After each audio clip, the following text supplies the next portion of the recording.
Sa susunod na linggo, sisimulan na ng MMDA ang pagtatanggal ng mga campaign material na wala sa mga COMELEC designated area. Nananawagan din ng MMDA sa mga kandidato na maging responsable, lalo't pagkatapos ng eleksyon, tone-toneladang poster na nakakasira sa kalikasan ang nakokolekta nila. Halos kahit saan ka lumingon ngayon, may tarpaulin ng nakangiting politiko. Alam mo na, malapit na kasi ang eleksyon. Nakasabit ang mga ito sa mga puno, kable ng kuryente, poste ng kuryente kahit sa pedestrian overpass.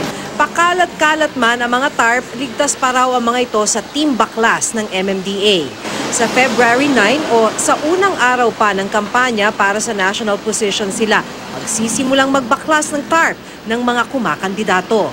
Di pa natin pwedeng gawin ngayon dahil di pa sila kandidato at yung election period, yung campaign period, hindi pa nagsisimula. Magsisimula lang ang campaign period on February 9. So that's the only time na yung aming deputation from the COMELEC would have validity. Mali talagang magdikit ng poster sa hindi COMELEC designated area dahil labag ito sa election law.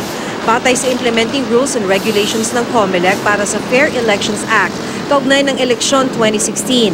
Kabilang sa mga pampublikong lugar na bawal paglagyan ng mga campaign material ay ang mga poste at kable ng kuryente, tulay, overpass, pangunahing lansangan at center island ng mga kalsada. Bawal din sa mga pampublikong gusali, mga puno at halaman. Pero sa totoo lang, ang politikong maraming tarp may kasalanan din sa kalikasan. Non-biodegradable plastic ang mga tarp ng mga politiko at bawat eleksyon, tone-toneladang basura ang naiipon dahil sa mga ito. Noong eleksyon 2013, mahigit 86 na tonelada ng mga poster ng kandidato ang nakolekta ng MMDA. Katumbas ito ng 21 truck ng basura. Sa Metro Manila pa lang yan. Pag-iwan natin ang mga ito sa lansangan na lang, posible pang pag-cause ng baha, mga yan, later on. At sana nga, bigay na lang ng COMELEC sa amin, kami nang mag-dispose, kami na ang nare-recycle kasi namin to. Nagagawa natin itong mga tents or mga shelters. Dagdag trabaho para sa MMDA ang pagbabaklas ng mga pasaway na tarp. Kaya sana naman daw maging responsable ang mga kandidatong nangangakong para sa bayan ang pagtakbo nila.